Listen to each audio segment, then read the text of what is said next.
Saludos y bienvenidos amigos y amigas. Antes de escuchar la entrevista que he hecho a Tristán Castell de Pinós, os quiero hacer un rápido resumen de lo importante que es el Congreso de Sapiens este año. Porque vamos a tratar, como siempre, temas de salud, y de aquí vamos a hablar de un agua muy especial, un agua de nombre Cacún. Es un agua sanadora que es antiinflamatoria en el cuerpo humano y nos lo hará el francés Eric Henrion. Y os aseguro que es impresionante. También hablaremos a través y escucharemos, evidentemente, a la psiquiatra, la doctora Rosa Bruni, de la salud intestinal. ¿Cómo afecta la microbiota intestinal a la salud mental?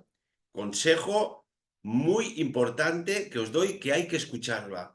Es impresionante cómo lo que se procesa aquí, en este segundo cerebro, afecta aquí. Lo estamos viendo en la sociedad. Después tenemos una conferencia muy interesante. La llevará a cargo Nicole Soria. Es medium y en directo dará mensajes al público. Estas entrevistas y conferencias, cuando las hacemos en radio o en público, son alucinantes porque dices, ¿cómo se puede acceder a una información? ¿Qué hay ahí? Pues esta medium, Nicole Soria, nos lo explicará también, como no, nuestra amiga Rosa de las Maravillas Vidal va a tocar un tema que nos fascina. Este año dedicamos muchas conferencias al tema extraterrestre porque se viene una de gorda. Cuanta más información tengamos, mucho mejor, como todo.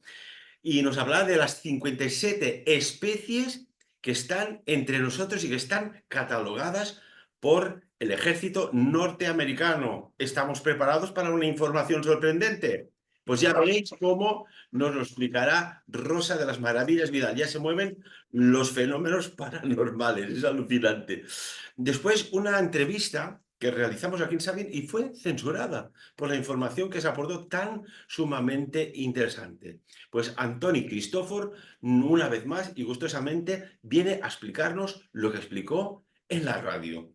Y nos hablará de los 3 días de oscuridad top censurado. Tenemos otra entrevista, otra conferencia, siempre hablo de entrevista porque estamos en radio, pero no, otra conferencia muy interesante en este próximo Congreso Sabien que se celebra el 5 de octubre en el Hotel Roc Blanc, como siempre, en esta 15ª edición que hemos titulado Matrix, desconexión y el universo mutante. Y ya veréis durante el Congreso el porqué de este título. Hablaremos y escucharemos a Joan Piqué, que es maestro de Reiki, pero nos hablará de los extraterrestres en Egipto. Tiene nuevas investigaciones de su reciente viaje y nos lo explicará.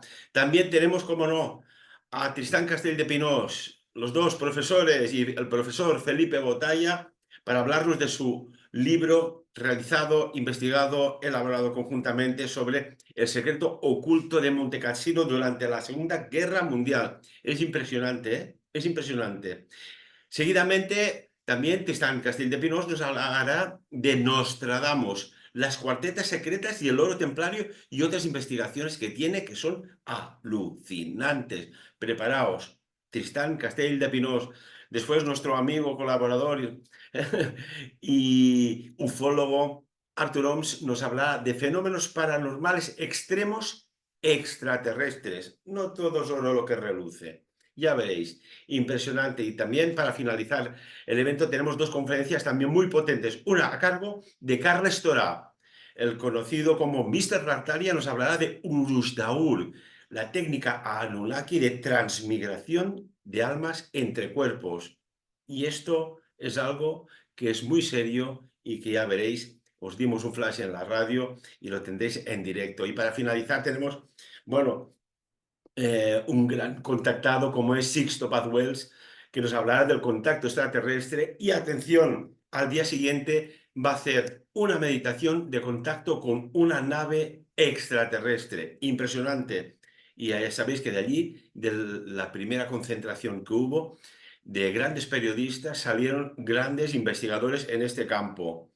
Y bueno, además, como faceta añadida al Congreso, de todo este cartel de ponentes impresionante, creo yo que es uno de los más potentes de los 15 que hemos realizado, voy a explicar la técnica del ajo para que consigas tu prosperidad en exclusiva, por primera vez en público, en el Congreso Sapiens. 5 de octubre en el Hotel Roc Blanc, aquí en el Principado de Andorra. Y seguidamente, ahora ya sí, amigos y amigas, sé que estáis ansiosos como yo, tengo ganas de que llegue ya el día 5, pero mientras vamos ofreciendo entrevistas, la siguiente con Tristán Castell de Pinós, por primera vez en público internacional, vendrá al Congreso Sapiens y os digo que es impresionante. Escuchemos esta entrevista que hemos realizado tan inédita, información nueva que no está por ahí.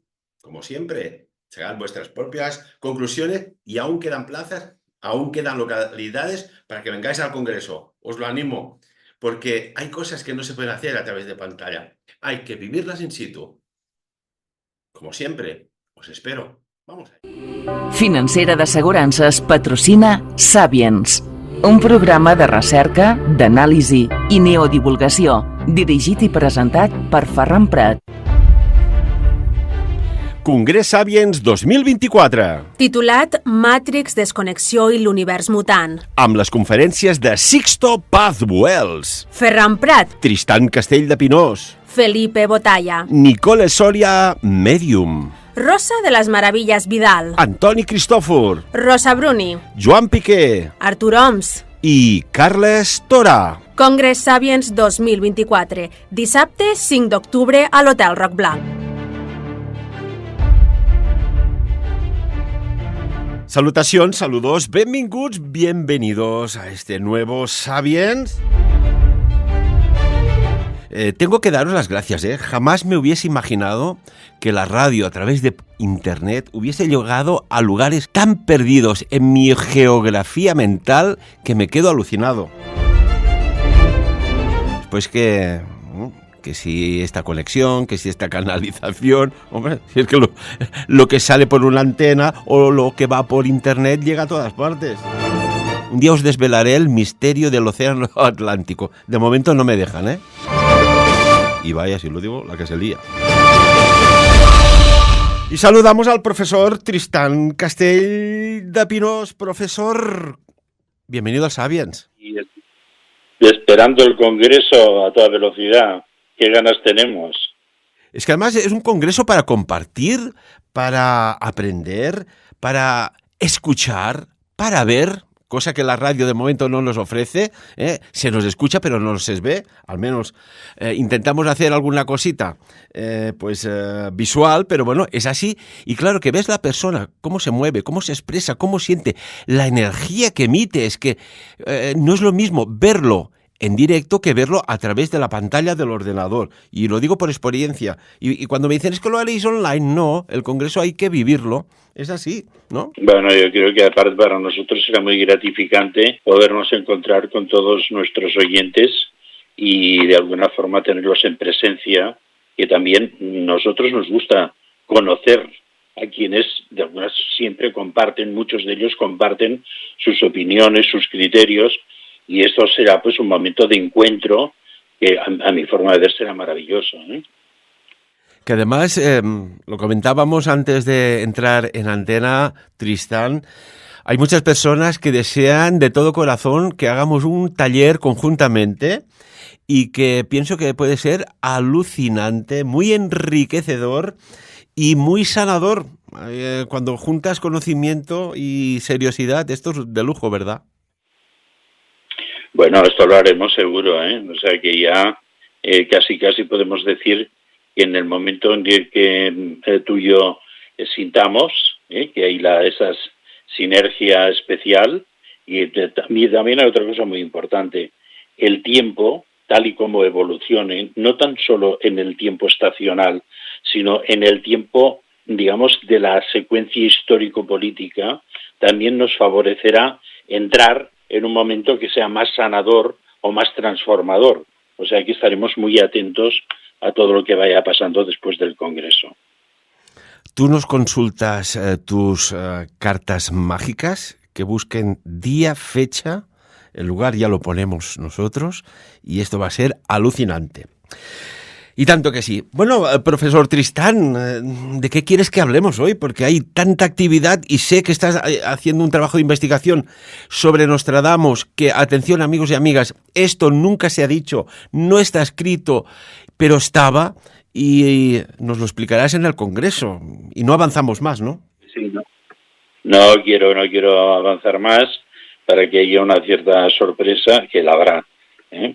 Y con que todo va a rondar un poco por un espacio sagrado que, digamos, todos lo tenemos un poquitín comentado, o todos hemos investigado, hemos comprado libros sobre Rennes-le-Château y sobre la zona esta de Occitania, que ha sido, digamos, el territorio, el escenario de elementos tan absolutamente cambiantes y que han influido tanto en la historia, desde los primeros esenios que llegan a Occitania hasta Otto Rahn, que abre la caja de Pandora y vuelve a sacar todo lo que estaba oculto, y todo eso es una explosión de información, y aparece la personalidad del famoso cura de los millones, el curé de milliards que decía Gerard de Sede. Pues claro, todo esto es una explosión, pero imparable, que ha generado pues toneladas de papel impreso y toneladas de papel impreso, y entonces, bueno, estamos en estos momentos rodeados de una verdadera muralla de papel que rodea este tema, y sin hacerlo sin haber esclarecido la mayoría de las cosas que están alrededor de ello. Y con que en lo del Congreso vamos a merodear, por decirlo de alguna forma, vamos a pasearnos por el entorno, y quizás en el entorno hay cosas mucho más importantes que en ese centro que todo el mundo tiene en la mente, Rennes-le-Château, exactamente en traducción al occitano, al Castell de la Reina, y empezamos a darle un sentido diferente. Pero hoy quiero proponeros una cosa que quizás está menos comentada y que tiene un nivel de importancia máximo. Y sabemos todos que cuando hablamos de Rennes-le-Château, el icono, digamos, físico, es la famosa Torre Magdala, ¿no? Una torrecita muy bonita, con un aspecto medieval, y que uno pregunta, bueno, pero esto es que lo dibujó el Berenguer Suñé. Vamos a empezar a poner nombres occitanos donde hay nombres francofonizados para entender mejor las cosas. Lo diseñó este señor, como lo hizo con un papelito, dijo, y aquí me ponéis una torrecita, aquí me ponéis otra torrecita redonda, y cómo quedará esto. No. Aquí hay hay un trabajo previo. Este hombre no era un cura rural un poco palurdo, no, era un hombre muy formado, y además, bueno, que hablaba el latín y el griego, pero al nivel, digamos, de los textos más complejos de teología y de historia. O sea, un hombre con una formación muy profunda y conocedor de los textos histórico-filosóficos importantísimo, ¿eh? Lo que pasa es que alguien lo escogió para que hiciera un trabajo especial. Pero eso es otro tema. Hoy nos vamos a centrar un poco en la torre. Todos los que habéis estado en Rennes-le-Château o habéis visto una fotografía de la Torre Magdala, decís, onda, y que sí, claro, nosotros, os digo que vamos muy a menudo, siempre nos plantamos delante y decimos, bueno, esta torre está diseñada de una forma que ejerce una presión en el espacio-tiempo. ¿Y por qué? Es una planta cuadrada, y en una de las aristas se ha colocado un cilindro, que es una torre, es una escalera que sube arriba dentro del cilindro, y entonces este cilindro, que supera en una dimensión importante lo que es el final del volumen, digamos, rectangular que la soporta, está en una esquina y además abocada encima del vacío que da a un valle que se llama la Val Dieu o la Vall de Déu, Fíjate qué control. Pero claro, cuando tú ves que eso parece que la torre la torre cilíndrica quiera desprenderse del volumen que la acoge. O que dices, bueno, la torre cilíndrica está desproporcionada además con el volumen que la soporta. Pero ¿y eso salió por casualidad o tenía algún tipo de precedente? ¿Qué es lo que percibo yo cuando me sitúo delante de este volumen arquitectónico? Que esa torre cilíndrica ejerce un brazo de fuerza, una tensión hacia el vacío, y eso genera una energía. Todas las tensiones en arquitectura generan energía y no está colocada así por casualidad. Pero bueno, vamos a ver, el Berenguer Suñé se inspiró en algún sitio, lo dibujó él mismo, yo creo que hubiera sido muy capaz de dibujarlo él mismo, pero hay dos elementos previos que él tuvo contacto que me hacen sospechar que tomó, por decirlo, una referencia de dos lugares un poco sospechosos. El primero y más desconocido es un lugar en Bélgica, no sé si ahora mismo en aquel tiempo, ahora ya pertenece a Luxemburgo, está muy cerca, es en el bosque de las Ardenas, en un lugar que se llama Huet. Ese lugar, allí construyó un pabellón de caza el rey Leopoldo II de Bélgica. Y en ese pabellón de caza, está rodeado de una pequeña muralla, entonces hay el acceso, a través de la muralla, es una torre muy, pero que muy parecida a la de Rennes-le-Château. Y uno piensa, bueno, si yo pongo una fotografía al lado de la otra, veo tanta similitud que pienso que es muy posible que él se inspirara en esto. ¿Y que hay algún secreto alrededor de todo esto?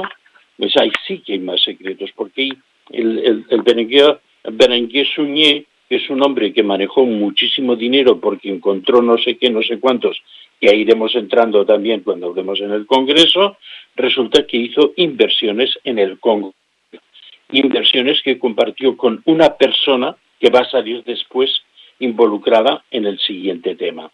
Entonces, quiero decir, el rey Leopoldo II, quizás, y la Casa Real belga, de alguna forma, que estaban, yo creo que de alguna forma, conectados con los Habsburgo, que van a salir constantemente cuando hablemos de el misterio del Castell de la Reina, cuando hablemos de este misterio, van a ser constantemente, pues aquí también hay una posible conexión.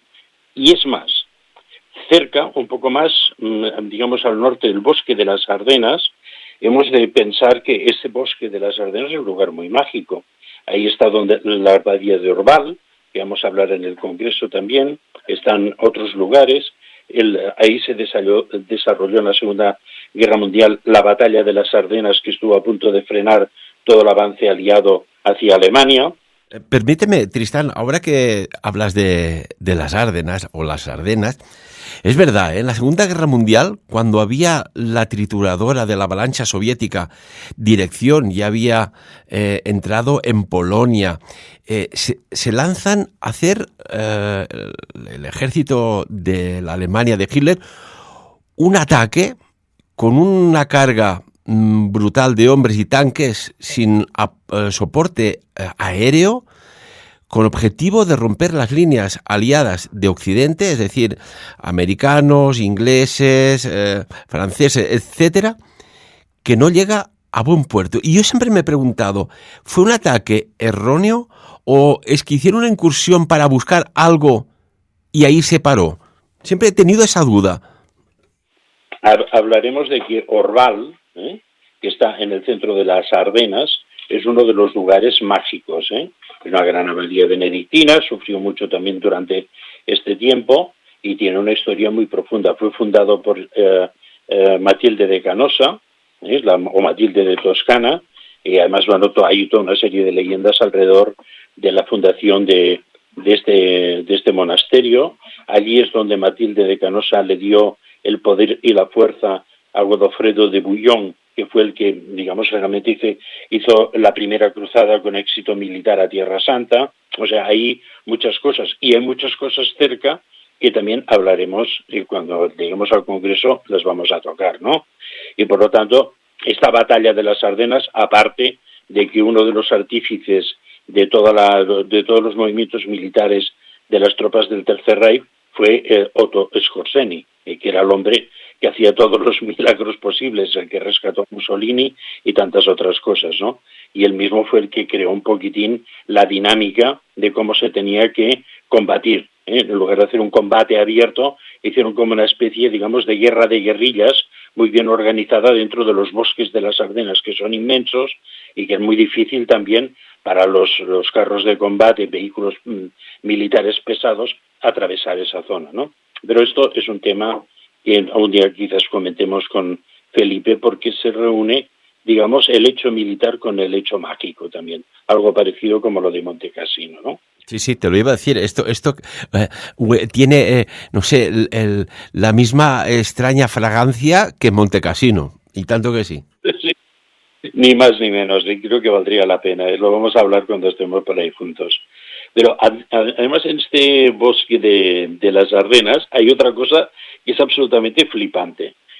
Sabemos que en Rennes-le-Château uno de los elementos icónicos es la Torre Magdala, pero el segundo elemento icónico más comentado y más sorprendente es el famoso diablo Asmodeo, que está debajo de la pila de agua bendita. Pues bien, cerca también de esta zona hay un lugar muy bonito, por cierto, que se llama Crupet, donde otro cura, con rocas traídas del monte, construyó unas cuevas en las cuales había escenas, digamos, de la mitología o de la, digamos, iconografía católica, ¿no? Había un demonio tentador, aparece pues un demonio también con una escultura, perfecto, mientras una persona en una cueva que podría parecer María Magdalena que lo rechaza. Dentro de otra de las cuevas hay un San Antonio de Padua con un niño, que recordaremos que en la iglesia de Rennes-le-Château hay 3 niños. María sostiene uno, José sostiene otro y San Antonio de Padua sostiene otro. Hablamos de 3 niños, que ya entraremos un poquitín al tema también, ¿no?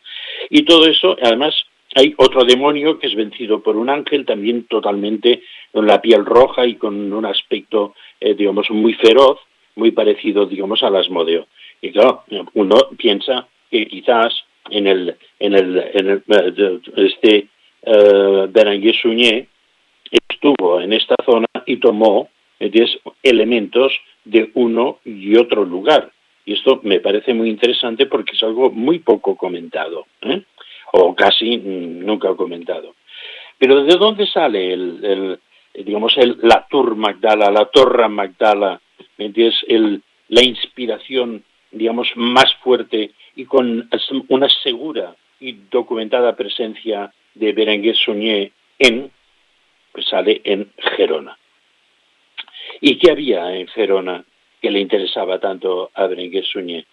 Había, primero de todo, la verdadera y antigua Torre Magdala, construida a partir de 1851 por un Rosacruz que se llamaba Messager, y que entonces este hombre, por los motivos que sea, o porque la orden decidió, digamos, montar un elemento donde hacer rituales de un altísimo nivel, entonces este hombre construye este elemento que más tarde será cedido a otras personas que vienen también designadas, al menos una de ellas, por la orden Rosacruz. Y entonces nos encontramos que en Gerona, antes de que el abad del Castell de la Reina de Rennes-le-Château decidiera erigir su Torre Magdala, ya había una Torre Magdala.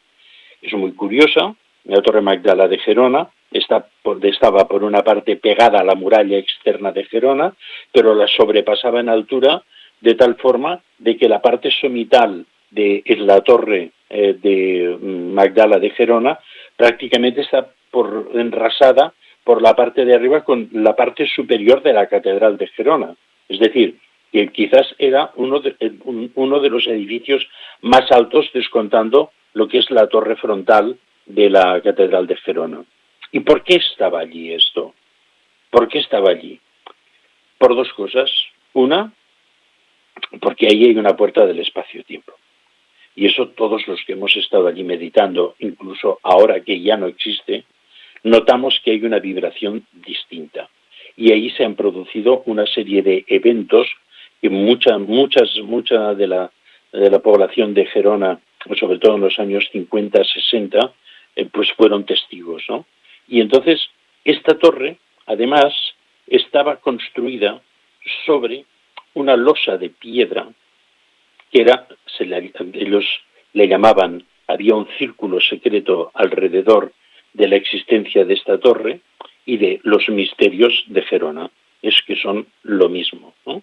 Y entonces allí había enterrada una gran losa de piedra a la que ellos llamaban la piedra solar. Y esa piedra solar, ¿qué tenía? Tenía grabados unos signos. ¿Y esos signos qué signos eran? ¿Eran signos hebreos? ¿Eran signos íberos? No, eran signos rúnicos puros. Probablemente dejada allí era un lugar de ritual que los visigodos, porque hablamos mucho de la Gerona judía, pero hablamos poco de la Gerona visigoda, importantísima, ¿no? De toda la zona de la Septimania que los visigodos arrebataron, digamos, a la presencia romana. Y entonces existía esta piedra mágica en esa zona que estaba enterrada por debajo del nivel de la casa. Y entonces, ¿qué más había en esa casa? Pues había una persona designada por una orden secreta, porque aquí vamos a hablar de una orden secreta muy especial, y que podríamos decirle el priorato de Sion, pero diría que no, que es adlátere al priorato de Sion. Hay, digamos, una presencia de una orden secreta que custodiaba una serie de elementos, entre ellos algunos pergaminos, libros secretos, informaciones cabalísticas y unos objetos para, de alguna forma, excitar la presencia de, digamos, una energía, digamos, descendente cuando hacían los rituales, ¿no? Y entonces, estos rituales que hacían esta gente, ¿para qué era? Era para abrir un desgarro en el espacio-tiempo, y ahora entraremos. Pero me gustaría deciros un poco, describiros quién era la personalidad que estaba al cargo de esta Torre Magdala en Gerona, construida mucho antes de que se construyera la de el Castell de la Reina Rennes-le-Château. Una señora que se llamaba María Eduarda Bertrots. Pues veréis que el apellido no es un apellido francés, aunque todo el mundo le llamaba la francesa, pero que es un apellido alsaciano. Entonces, como alsaciana, era una persona que hablaba correctamente no tan solo francés, sino el alemán también. Esta torre, además, está muy cerca de unas actuales ruinas, pero que fue el castillo de los alemanes. En la parte superior de Gerona, en la época napoleónica, hubo una fuerte potencia militar, digamos, alemano-austríaca, de mercenarios para responder al envite de las fuerzas napoleónicas. Curiosito, ¿no? Estamos ya, digamos, parece ser que hay una serie de energías que tienden a conectarse, porque claro, hemos hablado que los Habsburgos siempre han estado un poco presentes alrededor de todo esto. Y ahí, aparte de este cuartel de los alemanes, hay el castillo de Montjuïc delante, que fue construido creo que por Felipe IV, pero que en un momento determinado creo que pasó a manos de los Habsburgo. Por lo tanto, estamos en una zona que está muy entrelazada de energías. Y los Habsburgo, ¿por qué estaban allí? ¿O por qué estaban merodeando por allí? Porque, a ver, los Habsburgos, ya sabéis vosotros, que en el Hofburg de Viena tenían la lanza del destino.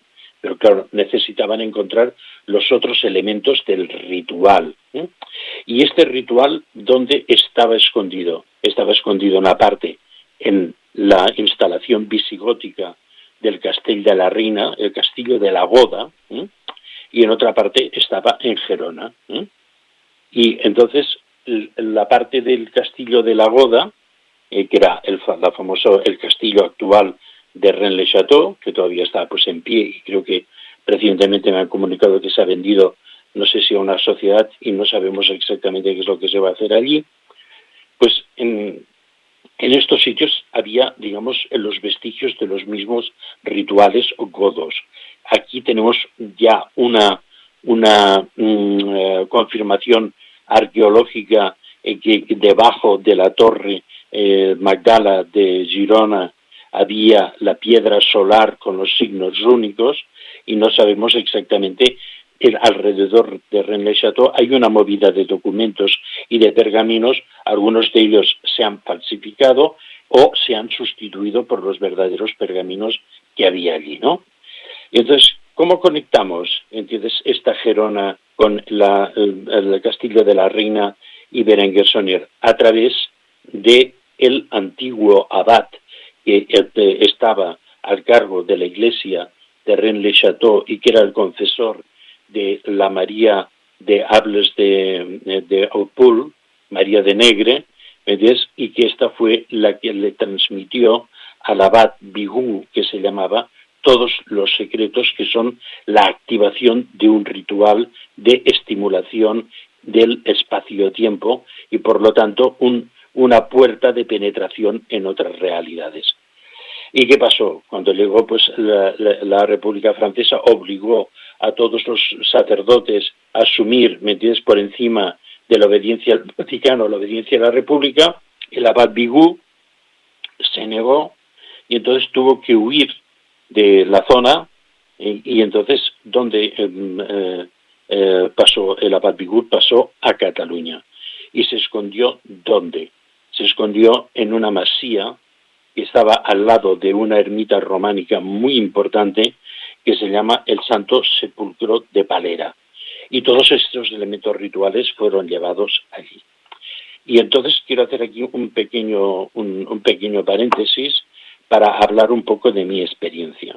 Cuando estos elementos se trasladaron al Santo Sepulcro de Palera, se decía que allí se producían visiones y todavía creo que hay testimonios de gente que ha visto cosas ahora. Es decir, que hay una energía allí que ha quedado, digamos, como de alguna forma, digamos, simbiotizada y de cuando en cuando se manifiesta. Entonces a mí me pasó algo muy espectacular en esta ermita. El Santo Sepulcro de Palera se llamaba así porque había una bula que los caballeros que no podían ir a Tierra Santa por alguna razón podían entrar allí con sus armas y eran consagrados como si fueran caballeros cruzados. Y muchas veces pues entraban a caballo, metidos con todas las armas de combate, y allí pues eran bendecidos si se les daba la bula, ¿no? Pues bueno, pues nada, esto es una cosa interesante. Yo durante un tiempo me dediqué a hacer unos trabajos sobre el románico en la provincia de Girona, y un día, sabes, un poco al final de una actividad muy densa durante el día, me decidí acercarme al Santo Sepulcro de Palera para hacer unas cuantas fotos y ir rematando el trabajo. Y llegué sobre las 5:30, 6 de la tarde, era otoño, y había muy poca luz, y hice unas fotografías de la fachada en el último momento sin poder hacer nada más, pero con que la puerta de la basílica, esta es una ermita, no es una ermita, es una iglesia románica de un cierto nivel y de volumen, pues entré, hice unas fotografías de dentro, estaba prácticamente vacía, y entonces puse la cámara en exposición y hice unas fotos de dentro. Y mientras, plegaba la cámara, el trípode, había un banco de piedra y me senté en el banco de piedra. Estaba totalmente solo. Y de pronto empecé a sentir un dolor muy fuerte en el pecho. Y pensé, ostras, estás teniendo un infarto, estás aquí solo, ¿no? Y un dolor muy fuerte, y una falta de respiración, y me concentraron que estaba teniendo un infarto y que no podía hacer nada, y que, ¿sabes?, no, estaba perdiendo energía, y de pronto empecé a oír ruidos de cascos de caballo, y de ruidos tintineantes como de metal que entrechocaba, y que entraron dentro de esta basílica, que estaba totalmente vacía. Y yo estaba sentado en ese banco de piedra, sintiendo todos esos ruidos sin ver nada y sintiendo que me moría. O sea, una cosa espectacular. Y en un momento determinado, eso desapareció, yo me quedé exhausto, tirado ahí en el banco de piedra, respirando, y se me pasó toda la sintomatología. Y entonces un día, hablando con uno de los custodios de estas, digamos, energías secretas, le dije, me pasó eso. Dice, es que es lo que te tenía que pasar, porque entraste después de que seguramente se hubiera hecho un ritual y tú fuiste un extraño. Entonces, cuando el ritual te vio ahí dentro, intentó matarte. ¿me entiendes? Porque después de los rituales no puedes entrar, ¿me entiendes?, en los espacios ritualizados. Ahí la puerta del espacio-tiempo. Tristán, y una cuestión. Esto que hablas del ritual y esta sensación, que además con manifestación corpórea, que tú pensabas que podía ser algo de la función cardíaca, ¿por qué el ritual? ¿Qué abre, cierra, activa, desactiva? ¿O cómo influye? ¿Y en qué formato crees tú que estaba o está? Bueno, ahora os voy a leer una cosa que me dijo uno de los, digamos, custodios, ¿no? Y te los voy a leer textualmente, ¿no? Dice: Sonia vino a Gerona para conseguir los documentos cabalistas y la llave que abre la brecha o torre.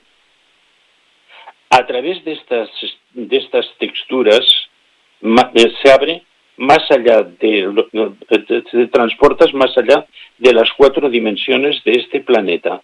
Accedes a un espacio adyacente. Así, punto pelota, dicho así con toda tranquilidad.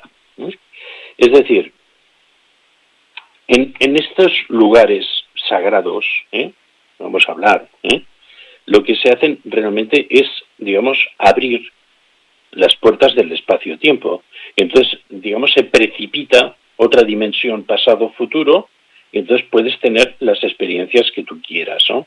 Esta misma persona, es que tuve pues el gran privilegio de conocer y de compartir, porque yo, bueno, estuvimos muy vinculados a esta persona, y él nos dijo: mira, tenemos una copa física, pero cuando nosotros accedemos a esa dimensión, me dijo, no se puede acceder por estimulación externa, por drogas o por amanita muscaria o tal.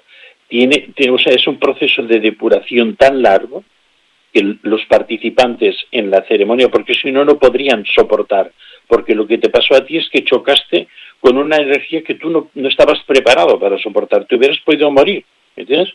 Y entonces dice, claro, dice, cuando nosotros vemos el grial, dice, es que tiene como una forma, digamos que es como una copa de luz, ¿entiendes? Pero no es material. Y eso es lo que nos da la entrada, ¿entiendes?, a ese espacio-tiempo en el cual nosotros podemos de alguna forma interactuar, ¿no? Y eso, pues claro, es algo, a mi forma de ver, maravilloso, ¿no? Por eso Olga hizo un libro también muy maravilloso que os recomiendo a todos, que se llama El cáliz del tiempo, ¿no? Una maravilla. Es más que un libro, la verdad. ¿Qué es lo que pasó allí? Bueno, pues que Sonia Bigú se había llevado esto a Cataluña. Había estado en el Santo Sepulcro de Palera, que es donde me pasó esto de aquí, y posteriormente se dice que sí, se dice que no. Ya sabéis que todas las cosas que están relacionadas con el priorato de Sion o parecido son desmentidas o afirmadas de una forma y parece una montaña rusa. Un día parece que sí y otro día parece que no.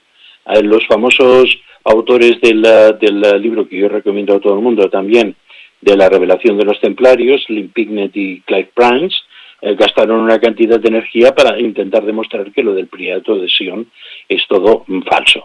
Y claro, vamos a ver, penetrar en los verdaderos secretos cuando hay, digamos, protectores y custodios reales, no que no es una paja mental de estas de hay una orden secreta y tal. No. Son familias que heredan desde la responsabilidad.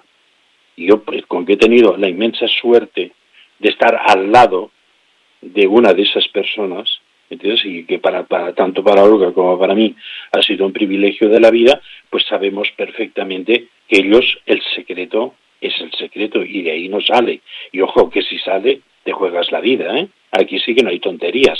Y esto hace poco, que estando en la zona de Rennes-le-Château y hablando con una persona muy especial, ¿entiendes?, que estuvimos, como sabéis, porque hicimos una serie de viajes últimamente para documentar el tema nostradámico, que también nos digo, no se puede hablar de esto. Y el que hable de esto o no es verdad, o no sabe nada, o se cree que sabe, pero no sabe nada. Y si alguien de nosotros habla, muere. Punto. Entonces no hay más. Y entonces, ¿qué es lo que hacía? Pues claro, Berenguer Saunier, cuando desapareció esto, y el Abad Bigú lo llevó a Sabadell, donde conectó con una serie de gente en esa zona que ya estaban advertidos. Hay que recordar que Sabadell, que en un momento determinado Tarrasa Sabadell fue llamado la Manchester catalana, es donde había todas esas empresas textiles en la cuenca del río Llobregat, entre ellas pues la famosa colonia Güell, con la famosa cripta de Gaudí, otro de los grandes iniciados del mismo tema, y entonces que claro que los condes Güell también estaban vinculados con todo el resto de empresarios de esta zona, ¿no? O sea que el mundo textil en aquel momento era una línea de contacto también del misterio, ¿no? Y entonces el Abad Bigú va allí y allí deja también algo, y allí, no diré dónde, pero en los alrededores de Sabadell se construye otra Torre Magdala más adelante, muy parecida, por cierto, a la de Rennes-le-Château. Y entonces, pues bueno, esto es este punto. Entonces hay una parte que vuelve a Gerona, porque en Gerona se conservaron estos secretos. Cuando Gerona fue invadida por los musulmanes, del monasterio de Ripoll y de Gerona se llevó todo lo más importante, desaparecieron muchísimas cosas, pero lo más importante se llamó al famoso santuario de Montgroñ, que también es otro misterio. Pero vamos a quedar en Berenguer Saunier, ¿no? Entonces, el Saunier conoció, a través de algunos de los papeles dejados por Bigú, y que no son los pergaminos, sino lo que él se quedó y la orden se quedó, porque a través de lo de Rennes-le-Château hay mucha más cosa de lo que se nos ha dicho o lo que corre más o menos en la teoría oficial, ¿no? Y entonces él buscó la conexión a Gerona. Y entonces en Gerona contactó con la persona clave, que era una mujer. Esta mujer, que hemos dicho que se llamaba María Bertrotz, o sea que era de origen alsaciano, y el segundo apellido se llamaba Turdes, que no diré cuál es el origen porque no puedo decirlo, y es muy importante, ¿entiendes? Entonces ellos dos se convirtieron en los dos polos de poder macho-hembra. Y por eso Saunier tenía que construir la Torre Magdala, para que entre las dos, que están alineadas con San Sulpicio, que es otro de los orígenes de esa fuerza, ¿entiendes? Pues entre los dos hubiera, digamos, como un traspaso, ¿sabes?, de un lugar a otro, y un traspaso incluso físico de teletransportación. Y por eso era tan importante el trabajo que tenía que hacer el Berenguer Saunier, aparte de buscar piedrecitas, tesoros y todo lo que se ha dicho. Ese era el verdadero trabajo, ¿sabes? La unión de las dos torres, porque esto reforzaba toda la línea del espacio-tiempo, y eso producía que esas brechas, que ellos llamaban la torre, ¿entiendes?, esas brechas quedaran estabilizadas, ¿no? Entonces, pues bueno, Saunier, pues bueno, hay muchísima gente que se hacen papeles de Rennes-le-Château, que desaparecía durante mucho tiempo, que incluso dejaba unas cartas escritas a María de Arnaud, que era su criada amante, para que las fuera enviando a los obispos y tal, de forma que él pareciera que estaba en su parroquia, pero que él, a través de Quillan y de un desfiladero hermosísimo, que por cierto se llama Le Trou du Curé, el agujero del cura, pues entonces bajaba hacia Perpiñán y de allá iba a Gerona. Entonces se convirtió, el famoso cura de los millones, era una persona que, digamos, no tan solo tenía una estructura mental muy hecha, sino que tenía otras estructuras, y tenía pues la capacidad de tener a María d'Alarnau como amante, de tener a María Turdes en Gerona como amante, y de tener a una persona que también irá a hacer un ritual en la Torre de Gerona, que se hacían unos rituales súper fuertes, que era Emma Calvé, la cantante de ópera, que también fue amante de Berenguer Saunier, y con una intensidad que algún día quizás podemos hablar de todo ello. Porque en esta torre vino muchísima gente importantísima. Y entonces, pues bueno, estaba pues por una parte la Emma Calvé, importantísima, pero después de la desaparición incluso de la torre, apareció Umberto Eco.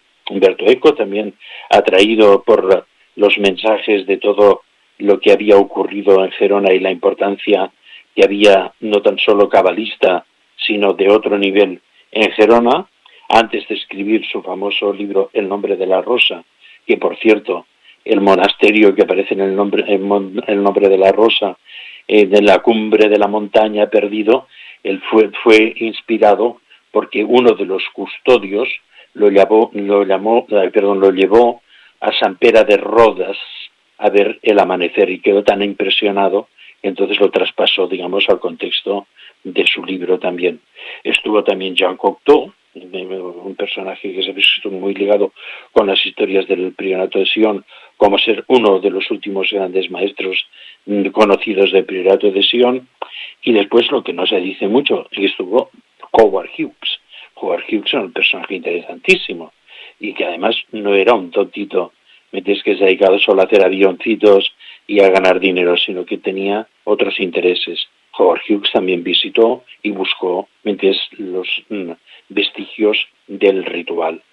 Y por lo tanto, pues bueno, aquí tenemos un tema muy importante, también que hemos hablado de los Habsburgo.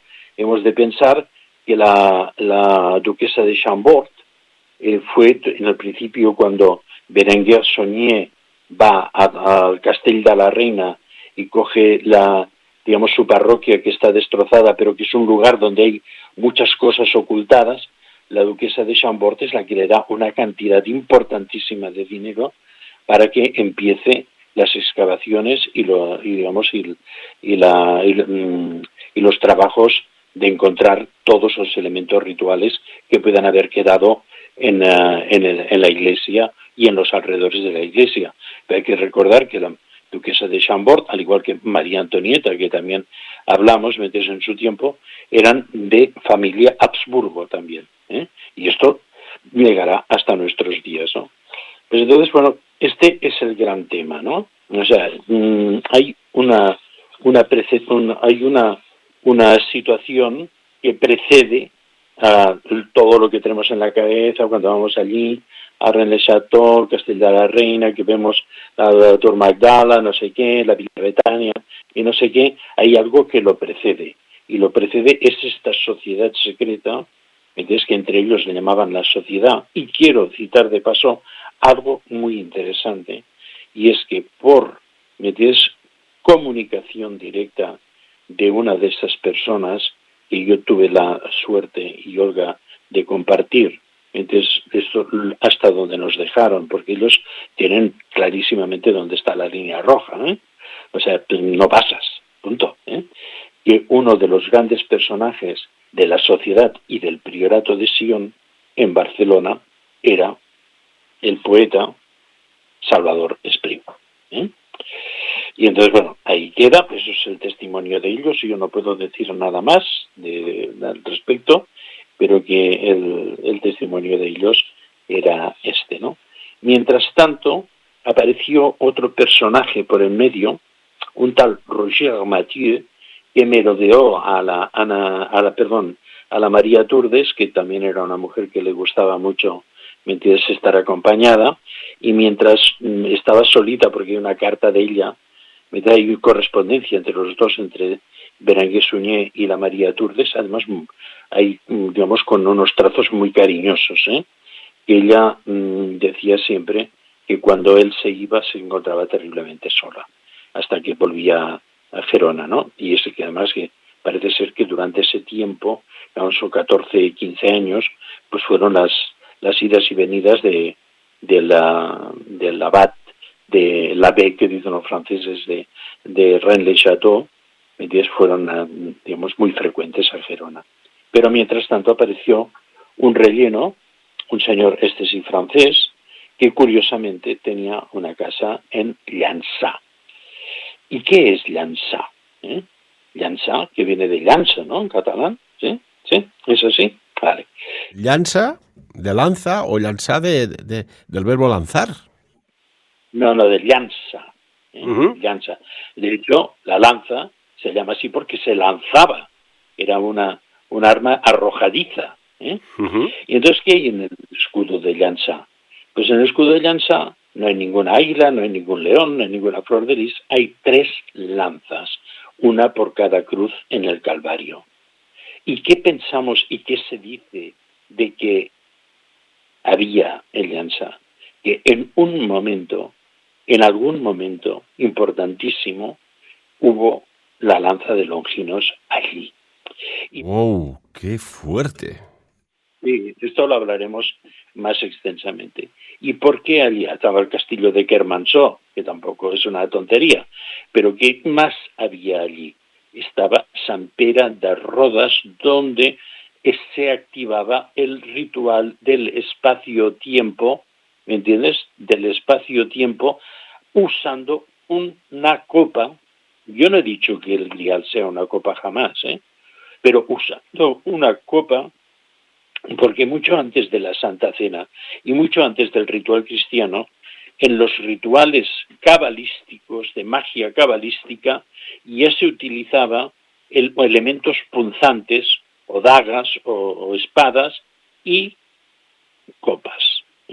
Y por lo tanto, metéis aquí, tenemos la unión de la lanza y la copa, del útero y del falo mágico, a través de estos 2 lugares, el castillo de Kermanshah y el castillo de Rodes y el monasterio. Rodes es uno de los espacios más importantes, porque ahí, aparte de una cantidad de dólmenes tremendos que tiene una fuerza que te quedas frito como si fueras un entrecot vuelta y vuelta, que es a lo que le gusta a Olga, cuando allí se tira encima directamente, bueno, una manera de sacarla, Y entonces, no, es que realmente entra una energía, pero súper buena, ¿no? Pero dentro del monasterio de Sant Pere de Rodes, tal.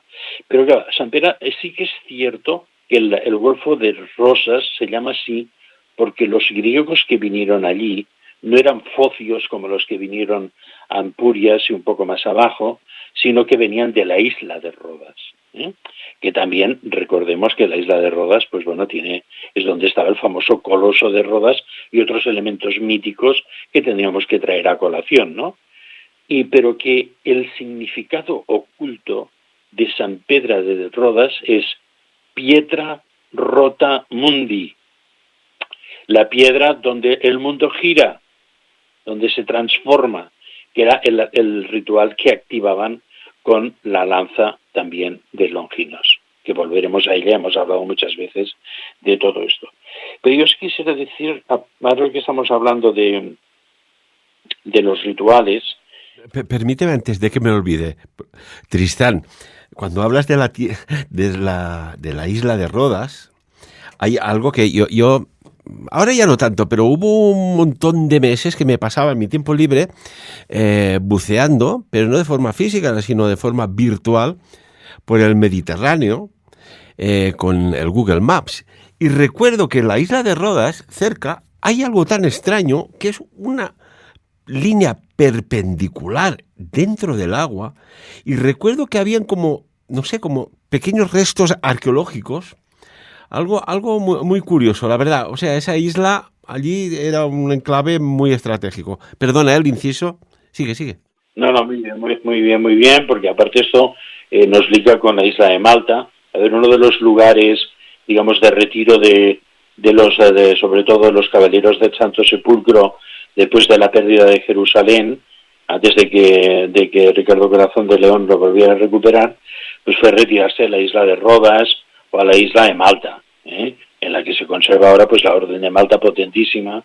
Yo tuve la gran suerte y en un encuentro que realizamos pues Olga y yo, con motivos, digamos, sobre todo para ver la biblioteca, que la biblioteca no te la acabas con el gran maestre de la Orden de Malta en Mallorca. Y quede dicho aquí. Pues bueno, después de la Segunda Guerra Mundial, qué curioso, porque después de la Segunda Guerra Mundial, qué curioso. Pues resulta que, claro, que la María Bertrot, que se retiró después de la Segunda Guerra Mundial a París y murió allí, y fue la que dio muchísima información a Gerard de Sede para que escribiera su primer libro, Lord de Rennes, y entonces, pues bueno, que está enterrada en uno de los cementerios de París, se puede visitar su tumba. Pues bueno, a otra de las cosas importantes, que en las manifestaciones y en estas reuniones secretas aparecía también el oro monoatómico. O sea, lo dejo aquí, me entiendes, un poco en el aire, ¿no? Y entonces hay una cosa que es esa experiencia del grial, de la que hablan ellos. Hubo un iniciado que se llamó John Borman, no un Rosacruz auténtico, hizo una película maravillosa que se llama Excalibur, en la que hay un secreto que es el siguiente. Cuando el rey está enfermo y la tierra enferma, que es lo que nos está pasando ahora, los reyes están enfermos y la tierra está muriendo. Pasa exactamente lo mismo. Los caballeros del Grial son enviados a buscar el Grial, claro. Pero solo Parsifal, en un momento determinado, puede conseguirlo, porque es tomado por la fuerza por los campesinos que mueren de hambre y lo señalan como el culpable. Los caballeros del Grial son los culpables, los caballeros de Arturo son los culpables, y lo lanzan a un río profundo para que se ahogue. Él va totalmente revestido con su armadura de caballero, y claro, ¿qué es lo que hace cuando ve que se va al fondo, y no puede? Se va despojando de la armadura, de las protecciones, de las ideas, y a punto de ahogarse cuando ya se ha despojado, tiene la visión de ¿qué? De la copa de luz. ¿Entiendes? Y es exactamente lo que me estaban explicando estos custodios que ellos veían. ¿Entiendes? Pero fíjate qué bonito, ¿no? Pues bueno, muy bien por el tema. Y ahora te voy a decir otra cosa que te va a gustar muchísimo. Y nos quedan 3 minutos. Ahora me ha venido un flash. Digo, a ver cuánto nos queda de entrevista. 3 minutos, profesor. La torre fue arrasada después de la guerra por los masones, y intentando buscar todos los secretos que había dentro, que ya habían sido llevados a otro sitio. Pero no pudieron encontrar la piedra solar, que fue rescatada tiempo después y se utilizó para reactivar los rituales que produjeron una aparición de María Magdalena en la zona de la Torre Gironella espectacular. Y yo sé cómo lo hicieron, y no tenemos tiempo para explicaros un poco cómo funcionó todo esto, porque es muy importante. Pero quiero deciros otra cosa. Hay otro secreto que es muy importante, y es que en la Catedral de Gerona hay una Santa Cena. Está en una capilla enteramente a oscuras, cuando todas las capillas están tal. Y Alberto Durero hizo una Santa Cena con un grabado en el que también daba un poco la clave del mensaje. Pero aquí está muy explícita. Aquí aparece Jesús claramente con María Magdalena, y bueno, si podéis ir a Gerona, llevaros una linterna potente y mirar y veréis. Y aquí lo dejo. ¡Qué maravilla! Has dicho un hombre que era pintor, pero es que no era un pintor, era como una especie de Julio Verne dando mensajes, Alberto Durero. Y si un día me permites y te invito, que profundicemos en este hombre alemán nacido en Nuremberg, porque ojo lo que canalizaba y lo que sabía, iba plasmando así, mira, dibujito, obra artística, este gran genio de la pintura del Renacimiento alemán, ¿te parece? Un minutito, porque se me ha quedado una cosa en el tintero, ¿no? Venga, 60 minutos de tintero, vamos allá, profesor. 60 segundos, o sea, no, 60 minutos sería maravilloso, sería una hora. Bueno, pues iremos a por una segunda parte, y encantadísimo, de verdad, y creo que hablo por boca de todos los oyentes. Y estamos en un misterio muy profundo. Este Roger Mathieu era un espía del Vaticano, que fue enviado allí para seguir todo esto.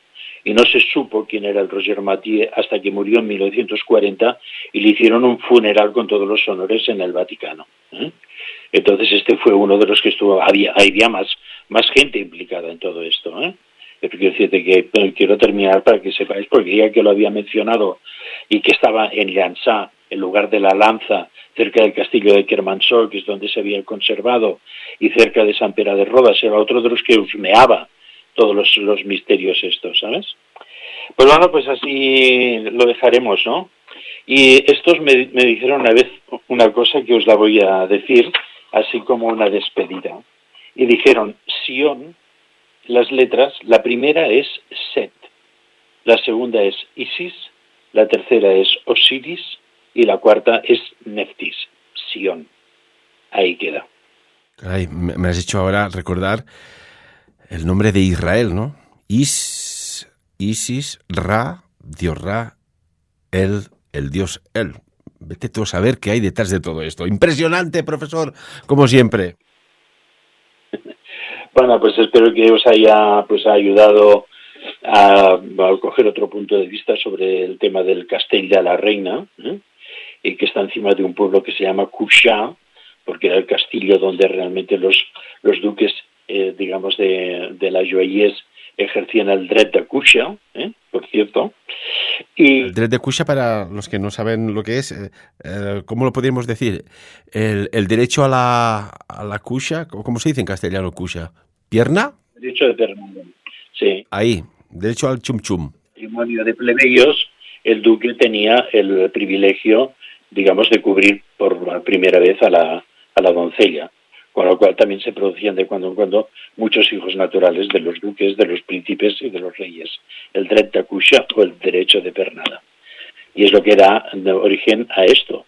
Y también a un monasterio en el cual se producía, los abades también producían, digamos, este ritual, por decirlo de alguna forma, que es el monasterio de Cuixà. Lo dejamos. Oye, hemos aquí vertido una cantidad de secretos y de guiños a la historia fantásticos, ¿eh? Y si hay, dicen, ¿no?, un 80% de ADN basura, que no es basura, seguro que alguno se ha sacudido bien y se ha conectado con algo. Impresionante, ya nos hemos entendido. Profesor Tristán Castelldepinos, como siempre un placer escucharte y también darte las muchas gracias que este año participas en 2 conferencias en el próximo Congreso Sapiens, el sábado 5 de octubre en la sala de conferencias del Hotel Roc Blanc aquí en Andorra. Muchísimas gracias y hasta el próximo programa. Gracias, Ferran. Y amigos y amigas, como siempre, de lo dicho aquí, bueno, pues interesante, ¿no? Si no lo encontráis interesante, entonces es que aquí está pasando algo. Pero si lo encontráis, atención, que cada uno saque sus propias conclusiones. Muchas gracias.